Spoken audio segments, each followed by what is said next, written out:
everyone. It's your girl Miracle Sims, and you're watching Guys, Sex, and Love. Tonight, we're going to have an intriguing conversation about fidelity and being in an unequally yoked marriage with Mr. Neil and Miss Amy Getzlow. So, if you're ready for this conversation, then stay tuned.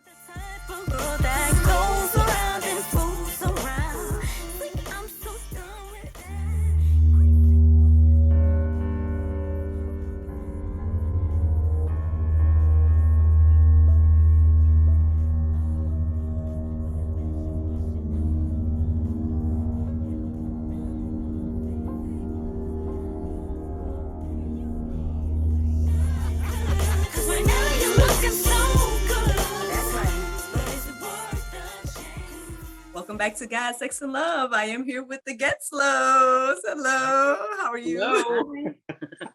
Good to be with you. Yes, it's good to be with you all too. I'm excited for this chat tonight. Yeah, we're gonna touch on all that tonight. All right. People better be ready. That's right, y'all. Go get your popcorn and whatnot. Yeah. Last time I had a couple on here. Oh man, I guess it's been a little bit while. Well, I know I did a chat with a couple that owns a Christian toy company, our friends over at Romantic Blessings. So I think I saw them on your website as I was getting to learn more about you. I happened to see their link on there, which is pretty cool actually. Yeah, Christian couples, they need places to buy things too, right? Without question. Absolutely. Keep things spicy and whatnot. But yeah, I think that's the last time I talked to a couple. So hey, thank you all for being here today. Hey, yeah, it's our pleasure. We're just very blessed and honored to be here talking with you. Well, I would love for you all to introduce yourselves individually, because I know I just kind of shouted you all out as a couple. So if you can introduce yourselves individually, as well as tell us where you are and a little bit about yourselves. Sure. You want me to go first? I don't care. Oh, go ahead. Okay. I'm Amy Getzlow. We live in Kansas City, Missouri. Well, actually, I guess Parkville, Missouri, but we're actually getting ready to move, I think. Yeah, exciting. Yeah. And we both have like 5 boys together, and there's one left at home, really. And that's pretty much, I think that's it.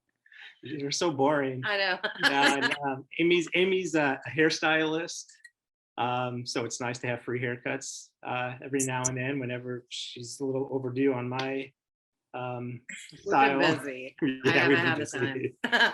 And I was gonna say, I mean, all the guys can, all of y'all got the haircuts, and it's gonna be in the bag. Not to worry about that part, right? Yeah. But as Amy said, we have 5 boys between us from previous marriages. She's got 3 sons. I have 2 boys. They're all between the ages of, there's 18-year-old, 19-year-old, 2 22-year-olds, and a 23-year-old. So they're all adults. Whether they're functioning as adults, this remains to be seen, but we're trying. We're getting there. Oh, also, I was gonna say, one of my first. How many times do you guys get Brady Bunch? Y'all get that a lot.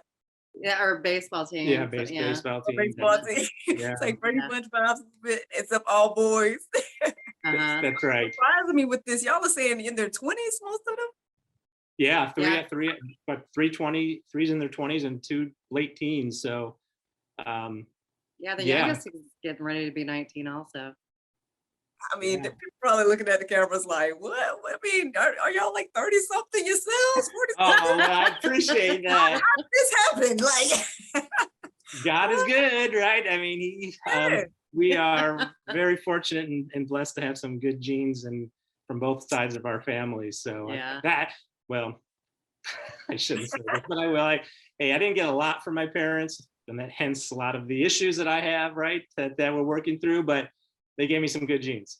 Oh my goodness. Well, I mean, I don't know if we're going to get into those or not. I mean, but hey, we might. Things are looking good thus far. I mean, I know y'all say y'all are bored, but I mean, y'all are here on GSL for a reason. So I know either you're holding back some information about what you have going on, or yeah. Well, we'll jump right in. This journey isn't for the faint of heart for those that are out there listening. But so I wrote a book at the it came out last year. My years are just flying by here. In June of 2021, I wrote a book called Unmasked: Conquering Sexual Sin and Walking in Victory, and it describes my journey from a journey from being an addiction to pornography and to sex addiction, how I overcame that, how I overcame being an atheist while being married to a Christian woman. There's something to talk about right there. Yeah. It's a miracle. That's how I describe it. It really is. There's no reason for me to be sitting here having this conversation with you, because I told Amy, as this story was sort of unfolding over a 6-week period in spring of 2020, I told her I'm 99.9% sure I will never convert to Christianity. Even she was trying to do that, and but God had different ideas, and here we are today to share that, share some of that story. The good, or I should say, we're gonna have to share the dark stuff, because that's what formed us, and that's how we got here today. But there is unbelievable, right? It's like there's misery and pain at night, but there's unbelievable joy in the morning, and it's awesome. I'm excited to get into it with you. Oh man, look. I'm sorry, I'm gonna let Amy talk here too, because Amy's got a huge part in this story, obviously, because she's still here with me. Yes. I mean, there's so many questions and so many things at this point. I mean, but thank you for the transparency thus far. Yeah. Definitely excited to hear more about, yes, your book and your testimony and everything. So one of the first things that, I mean, I know Christians might wonder, right? So, how long you all have been married? I mean, obviously. Yeah, we've been married 10 years. We just had our 10-year wedding anniversary back in May, and we actually just renewed our wedding vows this summer as well, to honor God for what he did in our marriage. And so, we were married 10 years, but really we've only been truly married for 2 years. Wow. Well, we've been together for 14. Yeah, been together. Yeah. Now that speaks volumes. Congratulations on that and the renewal and look of everything, right? Thank you. Marriage and life, right? Congratulations both for the renewals. But okay, so all right, Miss Amy, look, here's the tough question, right? Because I'm pretty sure everybody, if Christians will ask you, like, well, how did you end up with this gentleman? When we not supposed to be unequally yoked, and all the things that, all the things. Well, I grew up Catholic. Okay. And growing up, I mean, we pretty much went about every Sunday. I mean, there were times that we didn't go, and as we kind of got older, we kind of stopped going. And then once I moved out, I didn't go at all. And so I was never really practicing. I felt like I was doing a good deed by showing up to church on Sunday. And I've always believed in Jesus, but I didn't read the Bible, and I just really didn't know. I didn't quite understand it. And it's not just like one thing that changed me. I think it was a series of things. And well, I will say, like, when we started dating, like, I had no idea. First of all, I grew up in a Jewish house.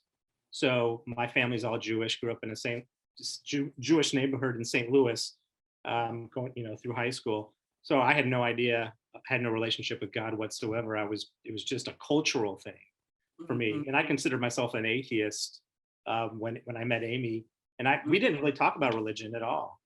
I just figured I was good because I believed in Jesus, and that's it. That's all she needed. Yeah, that's pretty much.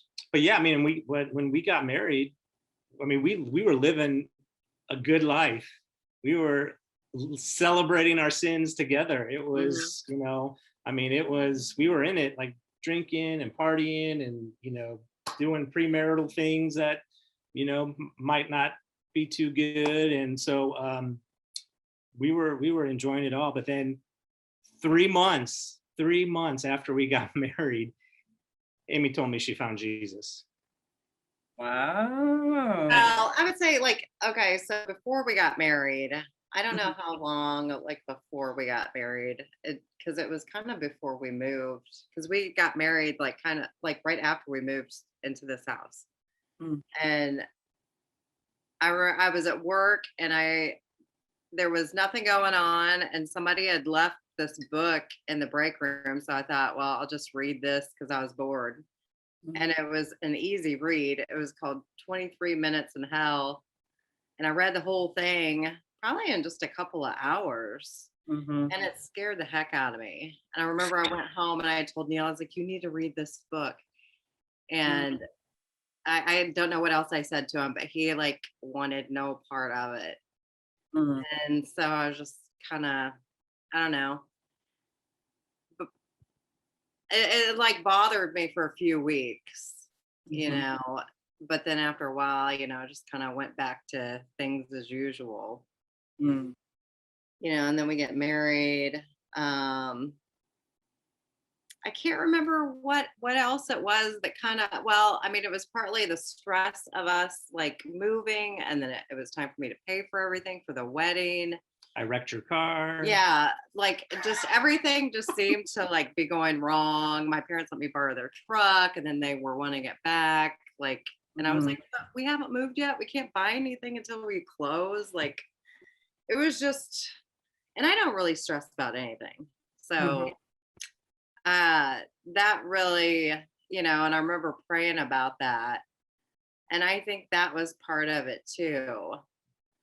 So, and then after we got married, it's you're so busy with planning the wedding and you're excited and everything. And so you're up real high, and then the wedding's over. And so I just remember feeling kind of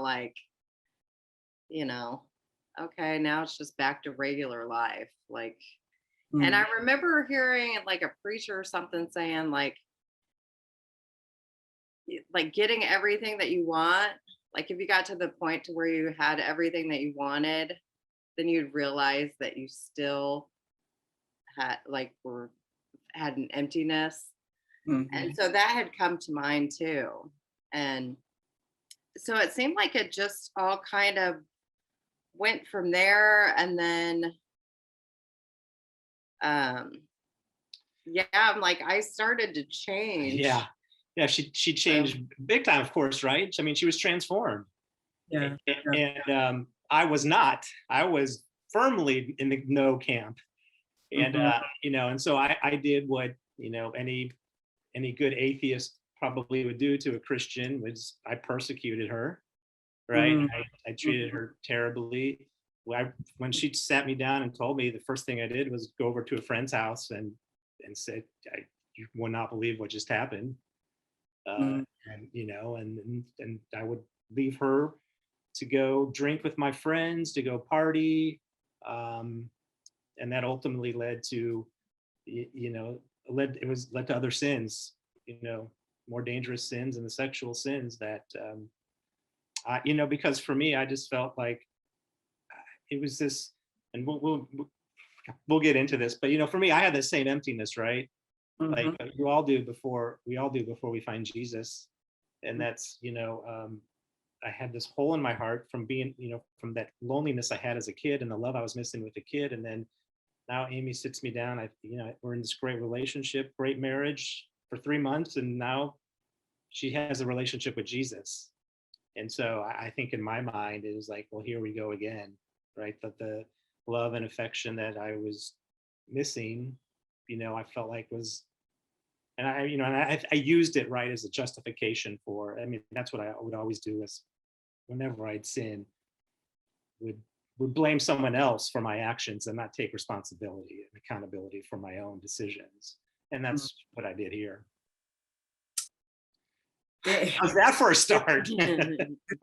There's a lot you all have already said to unpack. I can again, I appreciate you all again being so transparent and whatnot. And I think this is the important thing about these conversations and doing this. So I don't know, God just be showing me every time I talk to somebody, I'm like, there's Yes. no way like this would have happened if just not stepping out on faith. But anyway, so Yeah. here we are, right? We're having this Yep. conversation. And so when I listen to Miss Amy, I'm listening to, what you shared about, finding that book and X, Y, and Z, right? On one hand, people shun like the hellfire message, right? They don't want to hear about hell, and people get mad about that. Um, but I'm like, hey, there's room for that message. There's room for God's grace and mercy too. Like there's room for people to be Mhm. sharing both sides, share all sides, because at the end of the day, you never know what God is going to use to like prick your heart to make you pay attention to what He's trying to tell you. Like, hey, take this seriously, and also, so you needed to hear that or needed to see that Yeah, for I that. think for me, like I definitely needed the fear of God. I think some people come to Jesus in a loving way. And I'm not saying that it wasn't loving. I think for me, because I'm so mellow about everything, I don't really take anything seriously. I think I needed that. I needed that fear to like wake me up. Mhm. So Yeah. A little uh, extra push. that's what got me. And I was like, if this is true, I was like, I don't want to end up there. So, Right, right. mhm. Yeah, I mean, yeah, I know there's a lot of things. I actually had a conversation with a self-proclaimed atheist a few weeks ago, and it's funny because I was on his show, and I guess he felt like I know afterwards he was like, "Wow, that went really well." I'm like, I mean, I don't know what you expected, Right. but you know, um, and obviously he shared his point of view, and I was sharing mine, and he was asking me the questions, and I'm like, answering to the best of my ability, just share my testimony, because that's all we could really do at the end of the day.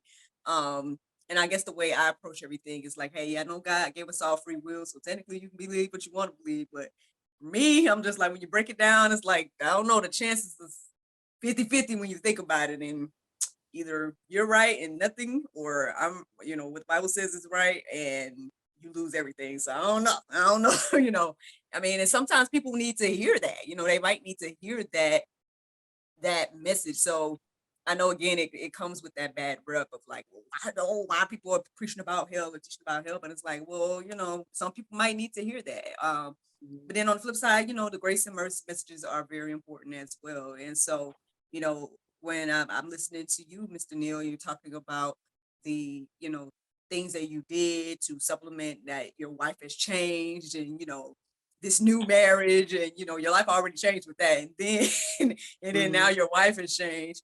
And so you're trying to, I guess, obviously make sense of all of that and whatnot at that time. And it seems like there's a lot of grace and mercy that has happened in y'all's 10 years marriage, or even at that start, right? Even at that start, right? And Well, so, yeah, I mean, like the amazing thing for me, which is why Amy's story is more even more important than mine, I think, is because Amy prayed for me for eight years until I got saved. mm, Like, and she was going faithfully to church when I wasn't going with her, and she was being faithful and praying and being persistent and being patient when there was really no reason for her to do that, because there was no signs what's of life coming from this part of the house at all. mm, And it's funny. I've got to work in a Ray Comfort mention here. I try to I try to do that every time. I don't know if you know Ray Comfort, um, online evangelist from Living Waters Ministry. He has these great videos of where he's on Huntington Beach Pier, like sharing the gospel in a very interesting way that really helps you understand what it means to be saved.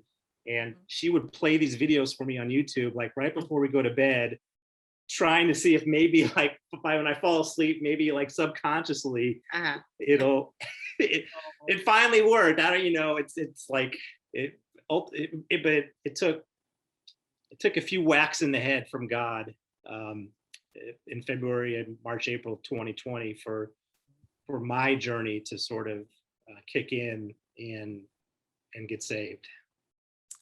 Wow. I mean, well, honestly, it reminds me of the biblical account because I know that was one of the questions in the Bible. It's like, well, what is someone to do when you marry someone and then you come to the faith afterwards and whatnot? And so the fact that that is played out in real time here for you all, her praying, her, uh, continuing to do the things that God is leading her to do and praying for you and whatnot, because it does say that, the one spouse and the family would be basically blessed by because of that spouse faithfulness and whatnot. And obviously we see now fruit from that and whatnot. And Mhm. so, Yeah. I mean, how 10 years together, only 3 months in of the marriage. I mean, I don't know about all the math, but it sounds like a good chunk of time that was, you just said like 8 years or so, right? Mhm. That, you guys weren't on that same page. And so I'm interested to hear like how was life living like that? I mean, I know you just kind of gave us a little touch in regards to he's like, oh Lord. Go ahead. I'll let Amy describe it because she probably will be a little Well, bit better. I think because of my past relationships that were not good, Mhm. I don't think I had very high expectations. That sounds mean. No, that's true. You're I right. really don't think I did. I'm like, uh, but I feel like it was kind of gradual, because I would start to question myself and be like, well, he didn't used to do this, or he used to do this. Am I like forgetting or, not remembering this correctly? Mhm. I'd start to question myself and think, maybe I don't remember that right. Or, Mhm. it was almost like he'd just give me a little bit that kind of kept me hanging on, I guess. Mhm. I'd start to question things, and then I was like, well, maybe I'm just overreacting, or I'm like, he thinks I'm crazy already. So I'm like, I'm not. I didn't want to give him any other reason to think that I was crazy. And if I had any ideas of thinking he was doing anything, I was like, he's not going to, I doubt he's going to tell me if I ask him. Mhm. So, Yeah, I mean, I did. I thought she was crazy. I thought she was a crazy Christian. Mhm. I don't know how well I can't say well, it and any he was, easier. well, because gradually, because I noticed, I think it was when you started playing kickball, because he would meet up with his friends here and there, like during the week to have some drinks. But then it Mhm. became more and more. It was at least once a week. And then it was like 2 or 3 times a week. And then sometimes I'd ask him what we were doing for the weekend, and he would already have plans made. Like we weren't even, Without her. yeah. Let's just make that clear. It's like he had his own life going on. I was like, oh, okay, well, Mhm. I guess Yeah. I'll have to figure out. And I was like redoing our house. So really, I mean, I was here all the time just redoing our house Mhm. while he was out. And I'd be working on stuff thinking, oh my gosh, like how long can I do this for? Like, and I would just try to remember just different scriptures and stuff, like, and that marriage isn't all about just being happy all the time, and it's not always easy. So I would just have to keep reminding myself of that, and that I really did want him to be saved. Mhm. So, Yeah. or else I would have left a long time ago. Yeah, no, I Like, mean, I don't know. I don't know how to respond to that because, yeah, I mean, like I said, I treated her horribly. I don't know. I abused her, right? Maybe not physically, but certainly mentally. It was mental abuse. Like she said, she's been in some relationships that were like that as well. So Mhm. I don't want to speak for Amy, but I'm sure she's thinking, oh, well, this is just how men are. This is just how men treat women. Mhm. So yeah, but my dad is like, I'd always think, I'm like, why can't I find a guy like my dad that treats my, that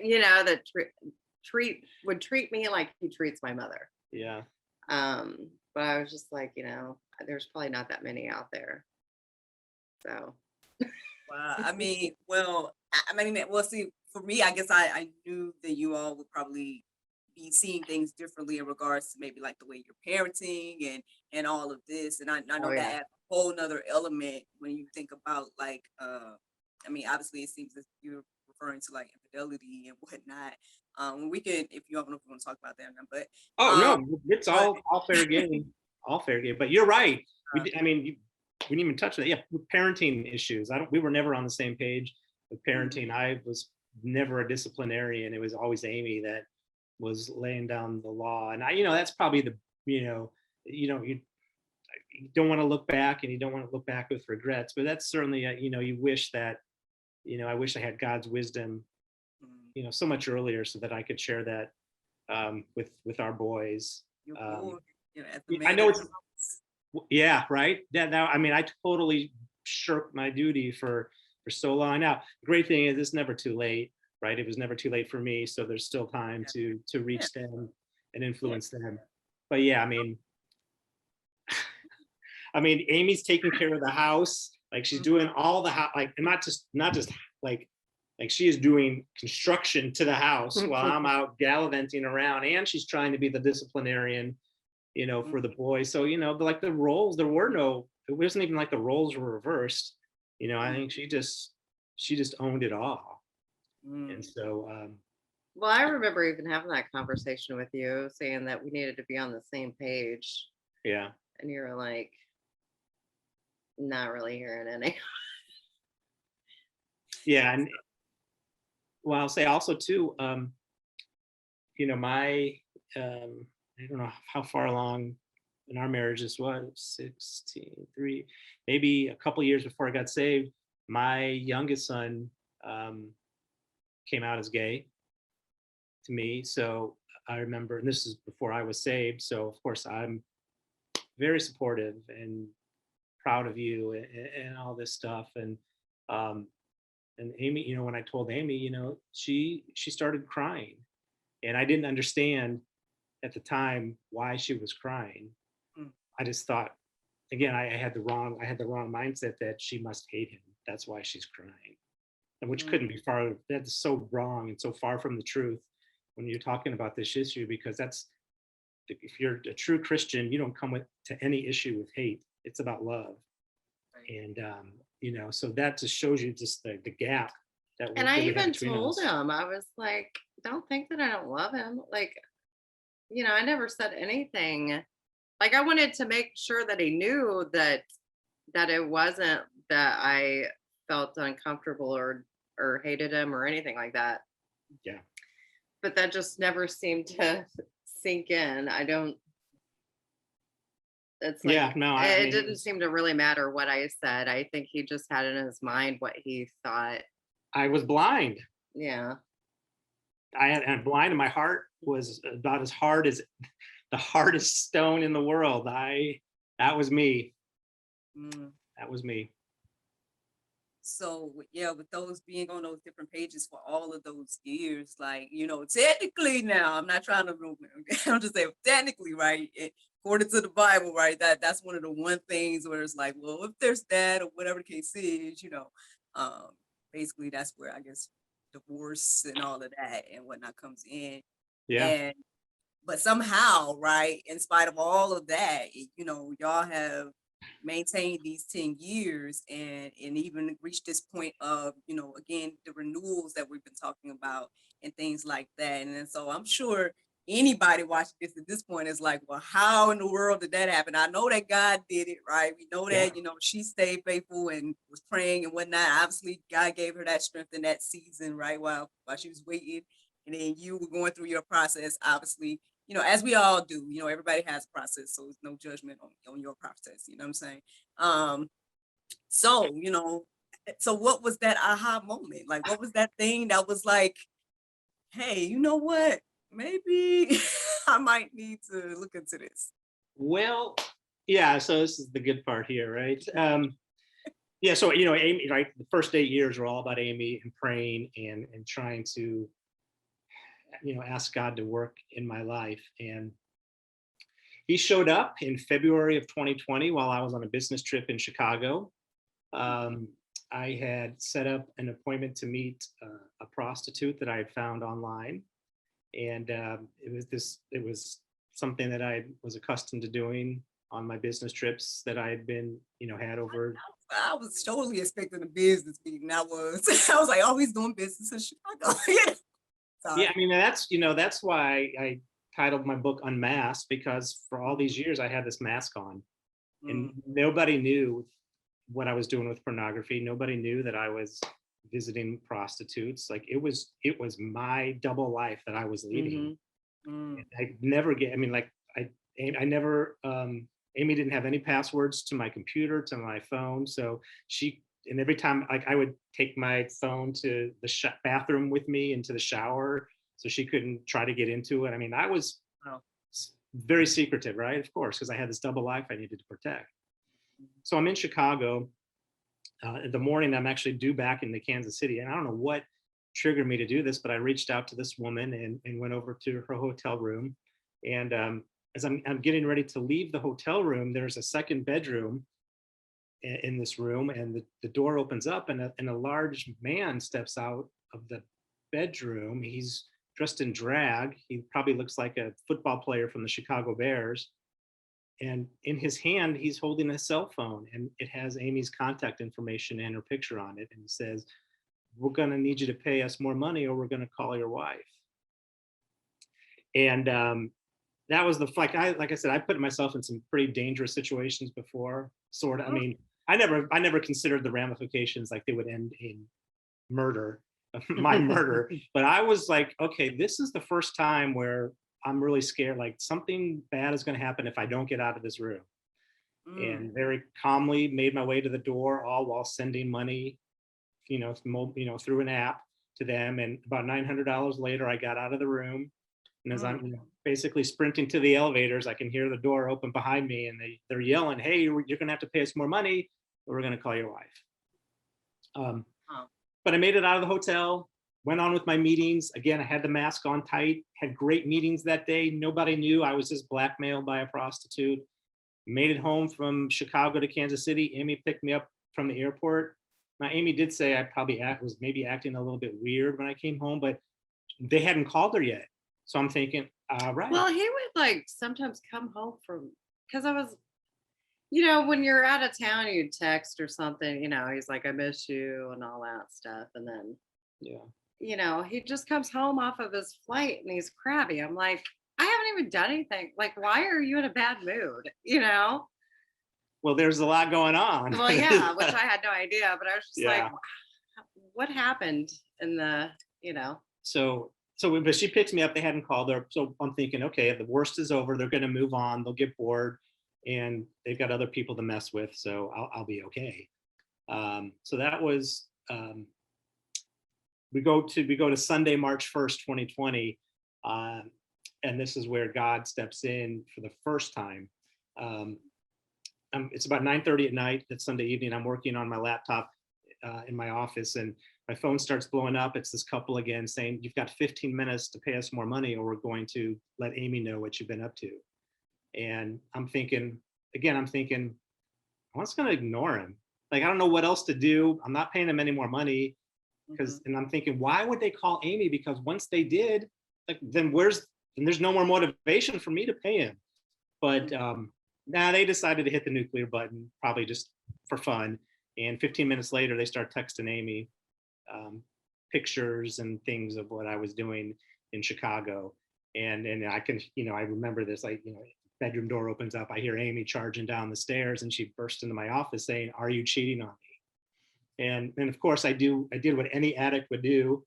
I lied that this is the first time it's ever happened. Not true. I'll never do it again. And that's true to some sense, but we'll see here. I try to do it again. And, like, I'm sorry, but I was really sorry for being caught. Then I was sorry for what I was doing. mm, And so think about also the timing of this. When this happens, 2 weeks later, COVID hits. And now our jobs are both impacted by this. So for basically the next 2 months, we're home alone with nowhere to go, nothing to do. Basically, God said, "I'm going to take away everything you love, Neil. Now what are you going to do?" Mhm. So So about 6 weeks. 2020 was a heck of a year, they say. Yeah. Man.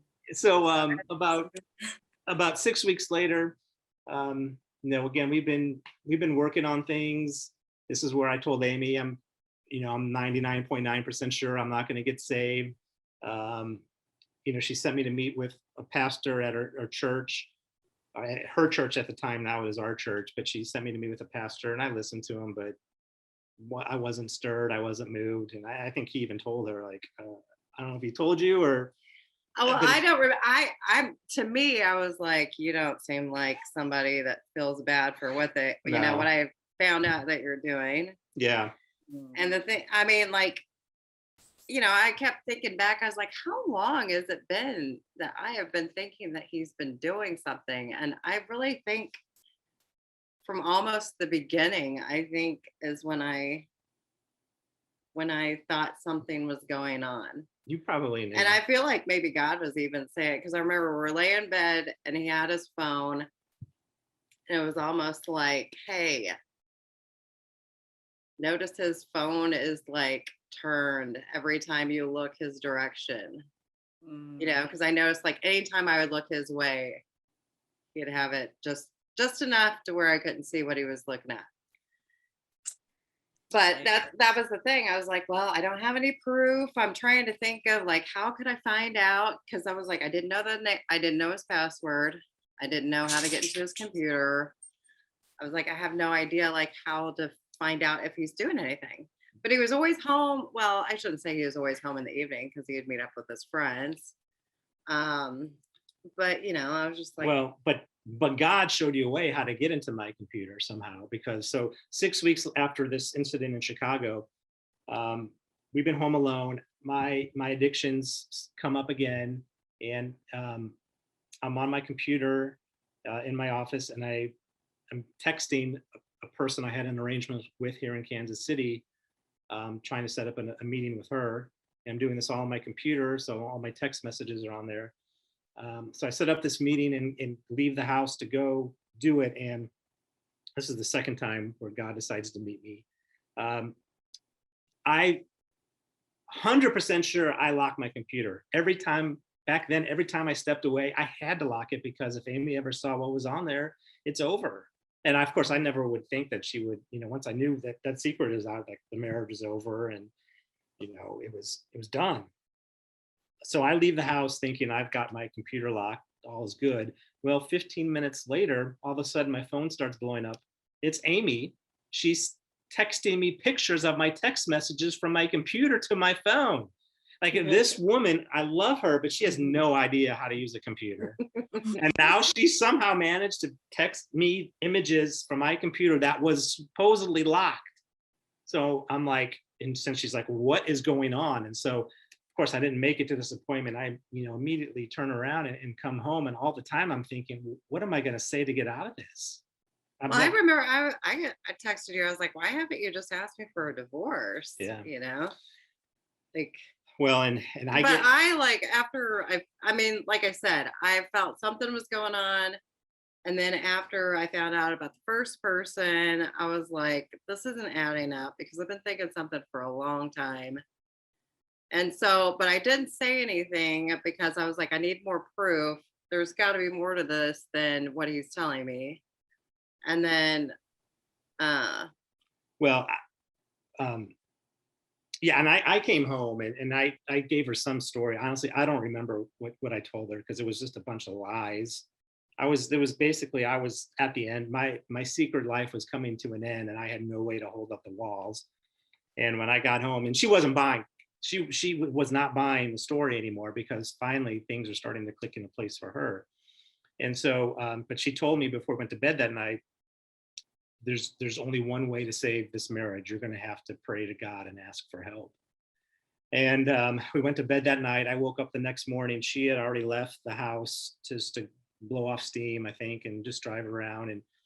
And so here I am sitting in bed alone, and I'm like, well, I guess this is probably as good as time as any to pray to God for the first time. And that's what I did. And I just said, God, I don't know what to do. Like, I am trapped. My life is crumbling. like if there's a way out of this, if there's any help, just give me a sign that you're real and that there's hope out there. And as soon as I ended that prayer, the garage door opens up and it was Amy.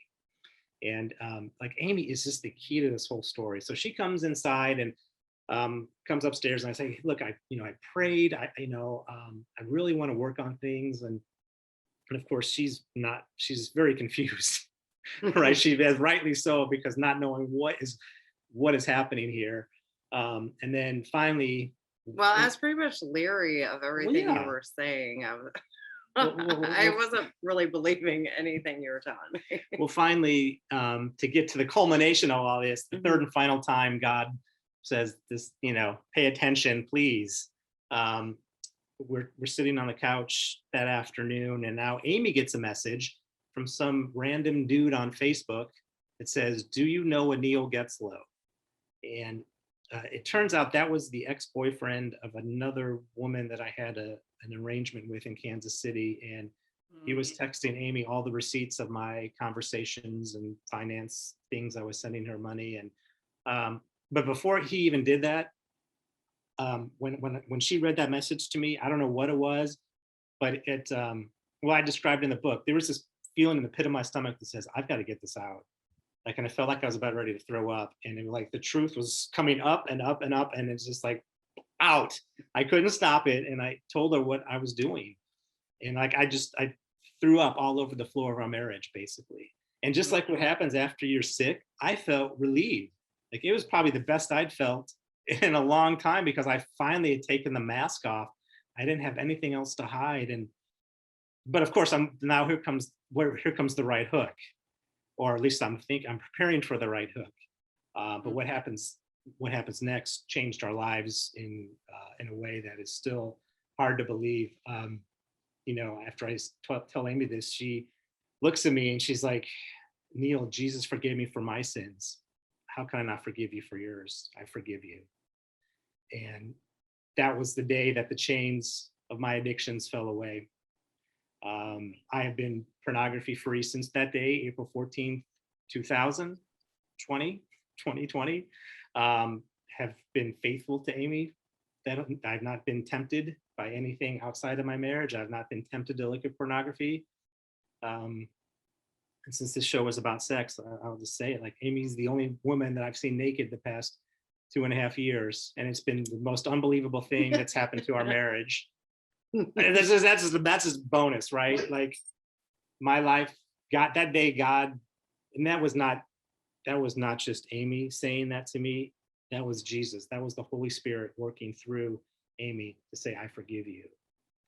And it's transformed our life. It's transformed our marriage. It's God took the heart of stone out of me and gave me a heart of flesh. And it's been a miracle. Now, I also want to make it very clear for people who are listening and watching.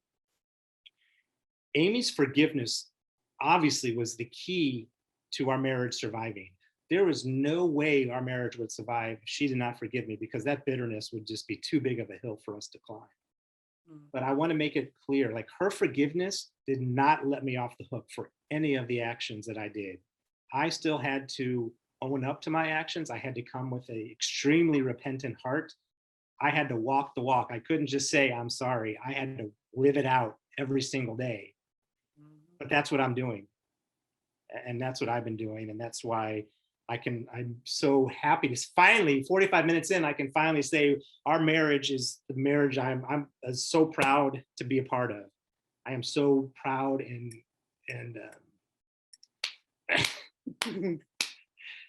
I'm just so proud and grateful for Amy. God says, like a man who finds a wife finds a treasure. I have found a treasure. It took me a long time to realize it, but I found it, and it's amazing. Hey, well, hey, to God be the glory, man. This testimony is definitely amazing. It's just one of those things to show like what God can do.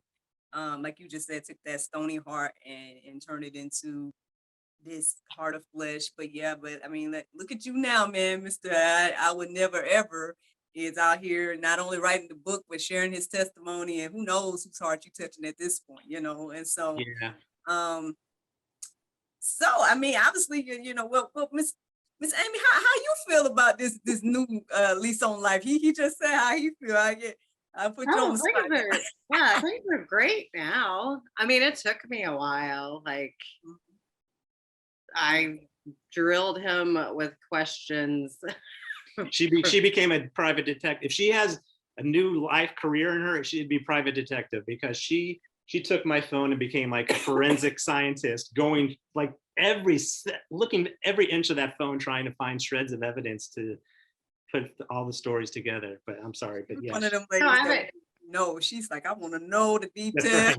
Yeah, Yeah, I There's was some like, I people want that to don't want. what you've been hiding from me. And, at first he was like, I'm going to put Life 360 on her phone and all this stuff. And I was like, I don't, I didn't like, I didn't want that. I was like, I don't want to live my life like this where I'm like, wondering if you're doing something, like just questioning everything. I was like, really sucks. I can't trust whether or not you're telling me the truth on where you're going or whatever.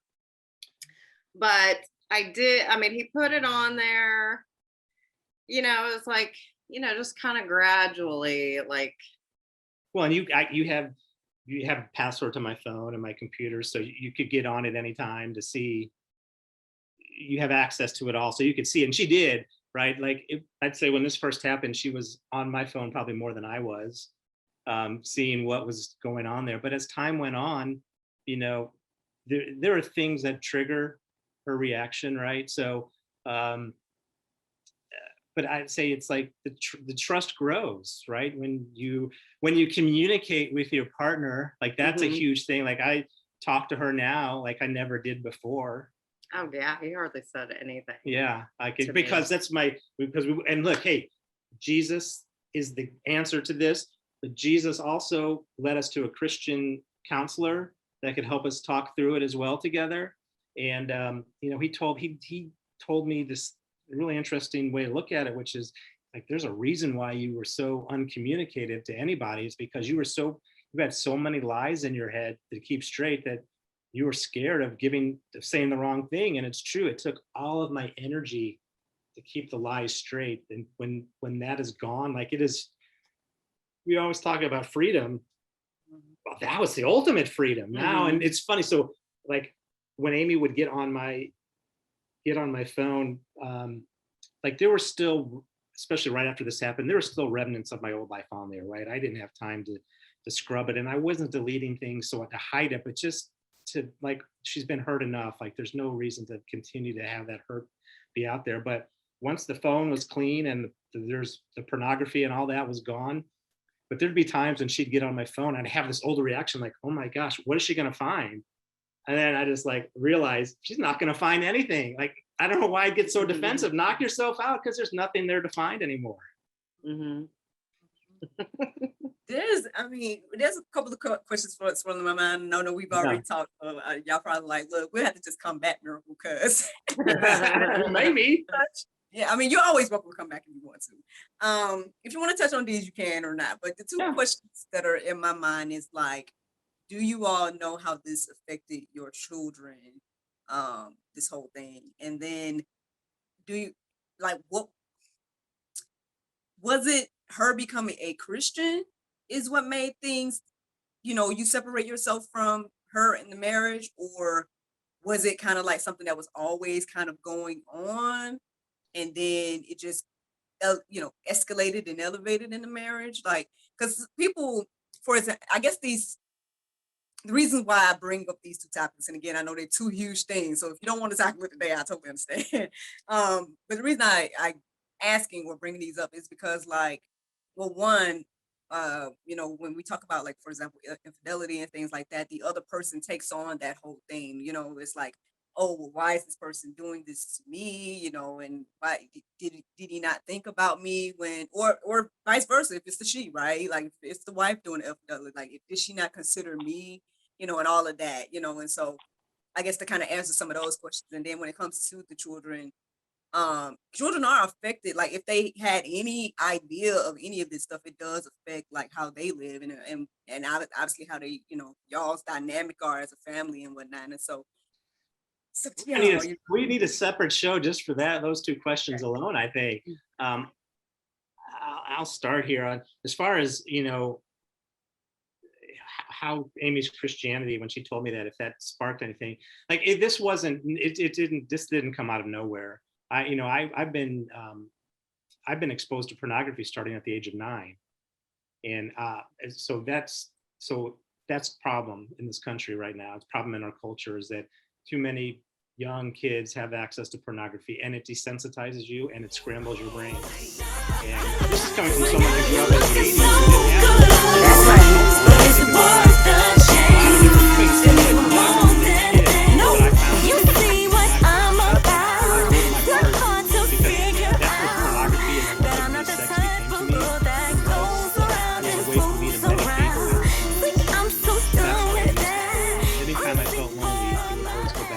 didn't feel good. Oh, it was the pornography.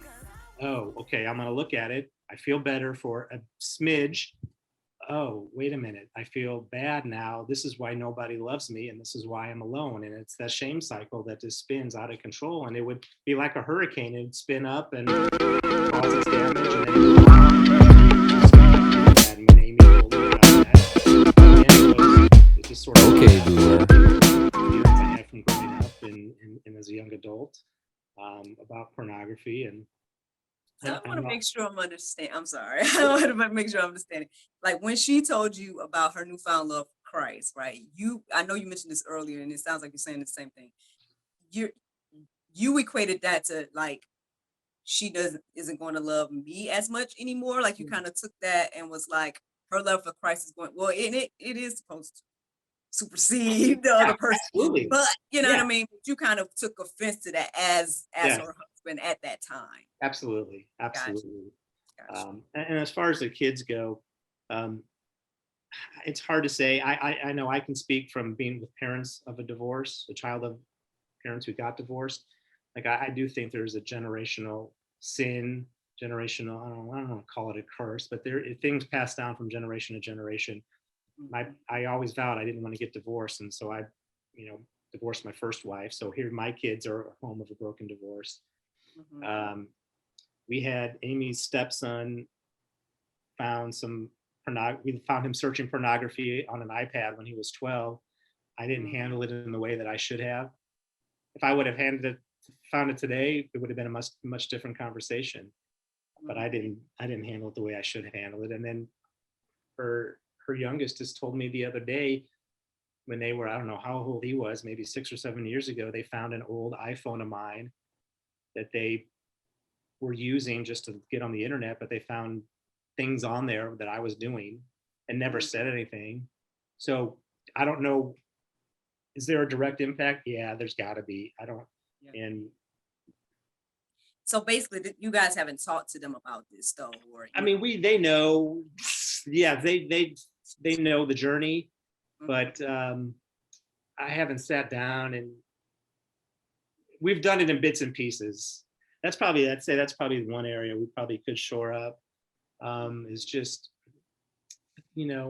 helping them understand the dangers of what we went through.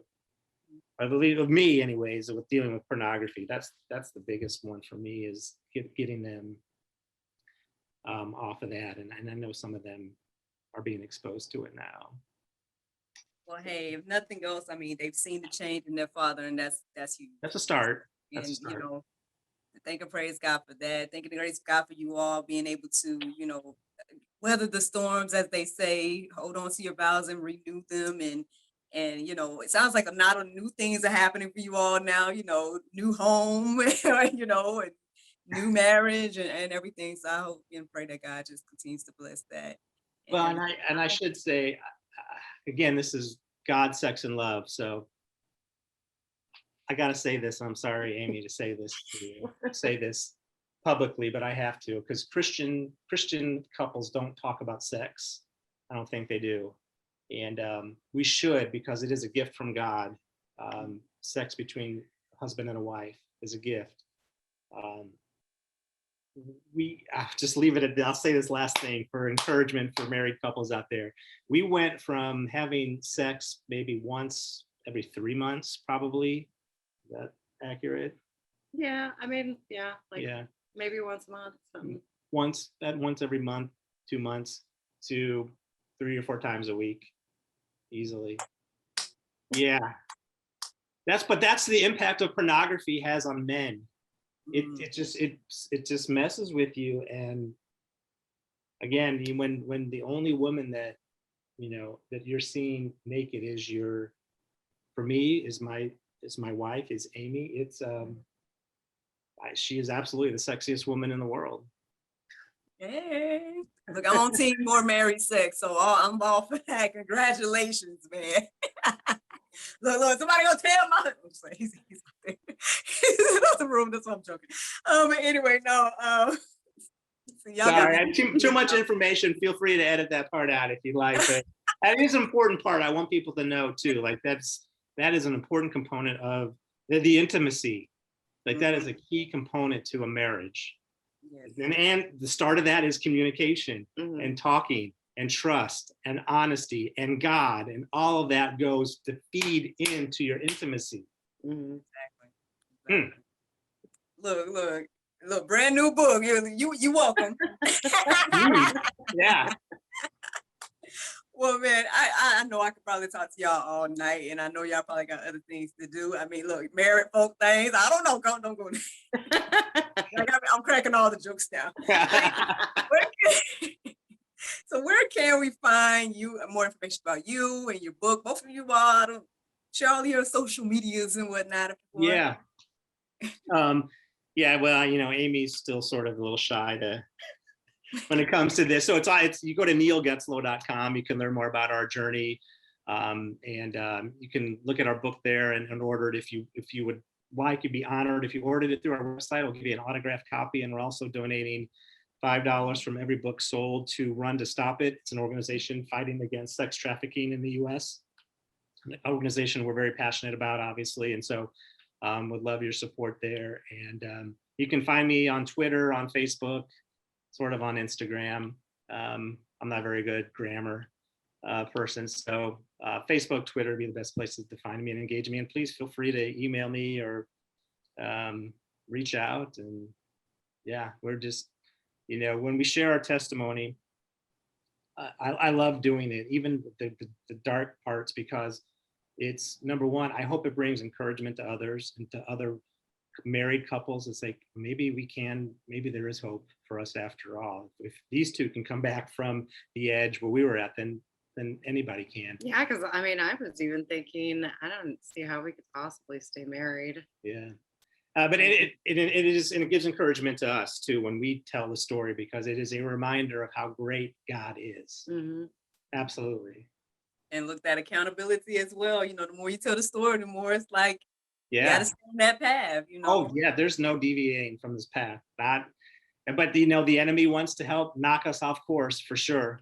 So there will be times where the enemy will come in, but that's the great thing now, right? We've got the defense, which is God and God's word and prayer, and that's and again, that was the key to the whole relationship, right? Putting God at the center of our relationship. Mm-hmm. To me, that is the thing that just crystallized it all.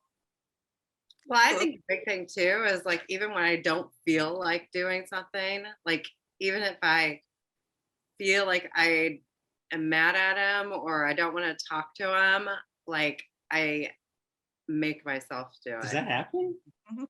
Well, there's still no. Oh man, what? We need to have a talk later. It's very rare, I think. But yeah, I feel like, because I feel like I need to do that, or else I'm just holding it in, and I don't want bitterness and resentment. So, and then I usually always feel better after I do. I'll like tell them, like what's bothering me or whatever. Crazy concept. Yeah. The communication, crazy concept. That's right. Yeah. But I mean, very, very important in any relationship. Definitely that.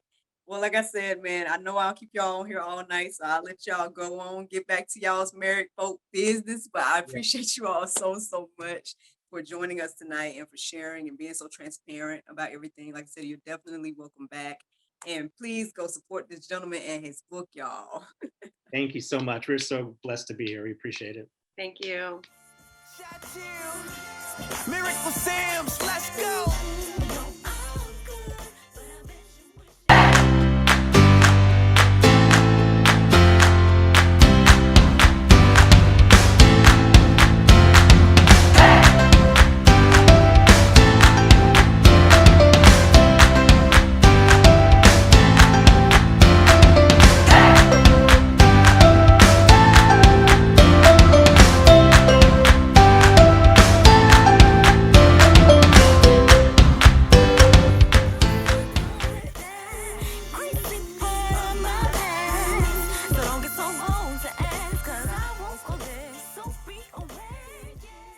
Thank you so much for watching God, Sex, and Love. And thank you so much to the Getzlows for being so open and transparent with their marriage and their powerful testimony.